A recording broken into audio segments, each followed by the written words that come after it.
halitta as-sadiq al-masduq sallallahu alaihi wasallam yake cewa kada ku mai da gidajenku su koma kaman makabarta.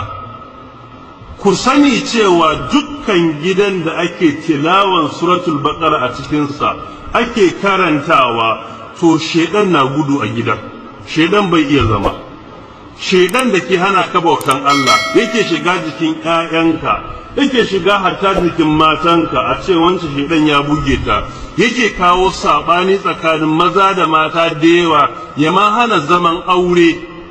Idan ana karanta bakara a gidan shedan bai samun wajen kwana, ko ya nufo gidan idan ya ji ana sai ce a wannan gidan ba namu bane.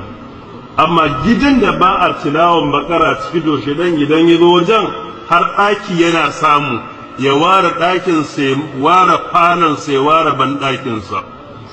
Amma in dai a gidan ana tilawan bakara na bai ce gidan ya fi ƙarfin shedanu. Shi yasa ba dole son samu a karanta da baki, idan tilawan da baki ya gagara gidanka ya zama ana playing ko da tapes ne na Qur'ani musamman bakara da Ali Imrana, a yawaita sakar kaset ana kunnawa, imma a cikin kwamfuta a kunna a yi ta playing. Ga satellite stations yanzu wanda akwai kanawat fada'iyya da yawa da 24 sa'a kai Qur'ani ake karantawa, 24 hours babu abun da ake tilawan Qur'ani. Da ka shagaltar da yayanka da kallon BBC World, CNN kaza kaza, a riga kunna musu tashoshin Qur'ani suna jin Qur'ani yana tashi a gidan, musamman suratul Baqara. A riga playing a waya in bukata da kama suratul Baqara idan ana karanta a gidan ya fi karfin shedanu. Amma gidan da ba a karantawa to shedan zai mai da gidan nan ne headquarters sama gaba daya.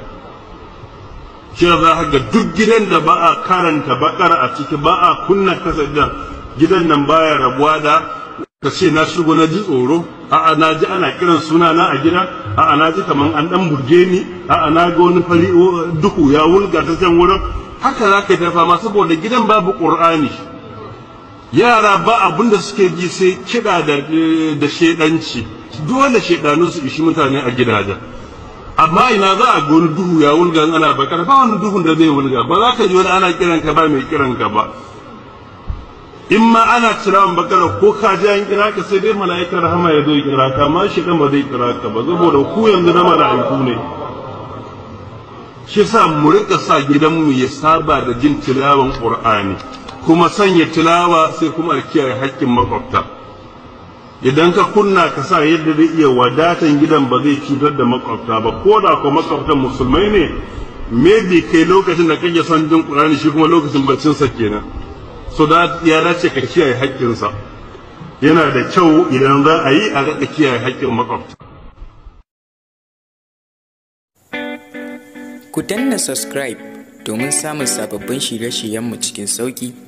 Sannan ku danna ƙararrawar sanarwa don sanar da ku da zarar mun ɗora bidiyo.